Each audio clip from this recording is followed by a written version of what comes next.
Hello, my name is Eric Hanscom. I'm a patent attorney, and I've been practicing patent law for over a decade now, and during that time I've seen a lot of inventors, and I've talked to a lot of inventors and dealt with a lot of inventors and their inventions. Most inventors come into our office with enough money to pay for a well-prepared patent application, but from time to time I run into people who truly don't have enough money to pay for a patent attorney to prepare a patent application for them. So, I'm making a couple of videos that will hopefully give the first-time inventor who truly does not have enough money to pay for a patent attorney to prepare the invention for them enough information so they can at least give it a try themselves. However, as a disclaimer, this video does not create any attorney-client relationship or privilege between me, the speaker, and you, the viewer. And I must say again, I highly, highly recommend you do not prepare your own patent application. Again, over the last decade, I've seen a lot of inventor-prepared applications. Very, very few of them have ever issued as patents, and those that did usually had at least one fatal flaw in it. But again, I understand that sometimes you just don't have enough money to go through and hire a patent attorney. So for you, I've prepared these videos. I hope you enjoy them.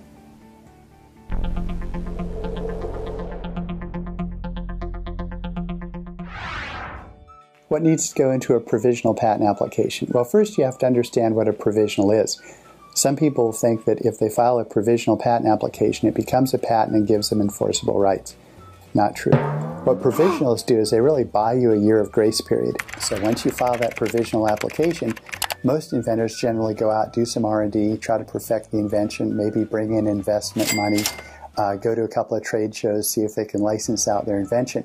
And basically they use that year as a trial period to see whether the invention is worth putting more money into it. So what does a provisional need to have? Well, a provisional needs to describe your invention very well. It also needs some drawings that will illustrate your invention if your invention is one where the words alone cannot suffice to describe it. So for example, if, and I didn't invent this, but this is my drone, if I happened to have invented this a few years ago, I would have described it as an aerial vehicle capable of flight using one or more propellers. It's got with a camera that can take pictures or something else capable of taking pictures, and software that's capable of controlling the whole thing so it doesn't go flying away. Now, when I say the provisional has to be well written, let me explain that. The provisional has to provide what's called support for any later filed utility patent application. The goal here, if you have a well-written provisional, is that the provisional holds your spot in line for a year. And during that year, again, you basically build your invention up, perfect it, get it ready so that you really can start making some money on it, and then before the year expires, you have a utility patent application drafted that claims priority back to the provisional. The problem is, if your provisional is written poorly, you can be denied that earlier filing date, which, especially after the Patent Reform Act, can have some very serious consequences.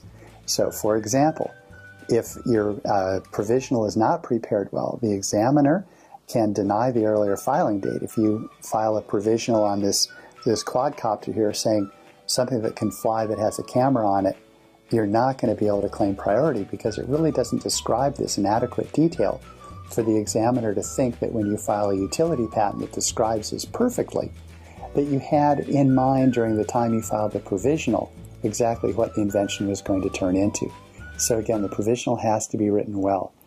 The second problem that I noticed with a lot of inventors who try to draft their own provisionals is that they wait until after a public disclosure to draft the provisional. Now realize that a public disclosure, such as taking this thing to a trade show and showing it off, or having a magazine article written about it, or putting it for sale up on eBay, that is a public disclosure, and that can actually count against you even if you're the inventor of this. So if you keep those things in mind, you have a chance of being able to succeed with provisionals. I'm Eric Hanscom. Are you protected?